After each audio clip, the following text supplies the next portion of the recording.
oni probadu takav život, jer ga ne izvađadu kak treba, kaj obećadu. Ako je obećal budem došao ponedeljak ili utorak, budem došao. Ako ne ponedeljak, drugi dan. I koliko je prešao tog ponedjeljka vremena? Leto dana, 2, 3, Znači vi ne tražite 4 leta. ništa ekstra, nego samo da za sobom počiste, da počiste onake moraju. Nema, Parcelu ne samo počiste. mogu, ne, naša je parcela. Ne vaš. Ovo, to je naše, tak je ravno, to je rekel i Zlatko sam. No pa to je čisto, vaše je čisto. Tako je, vaše. Ali ovo tu, iza Aj. ograde, to nek neko počisti. Pa nek počiste, 6 minuta Ozbiljno. dojde. Pa lisicu sam imao u kući Pa i to lisicu. tako jako. Lisicu. Tu je sused pregore. Veli sused, pa lisica vam je na dvoru.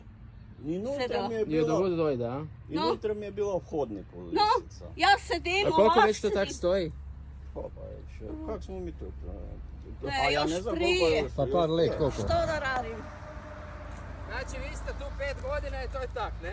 Tako je, to je još gorše bilo dok nismo mi neke pokrenuli kad smo počistili.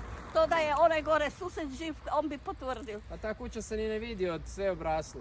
A nije, jer se vidim nutra. Ajde recite mi jer se vidim. Ne. Onda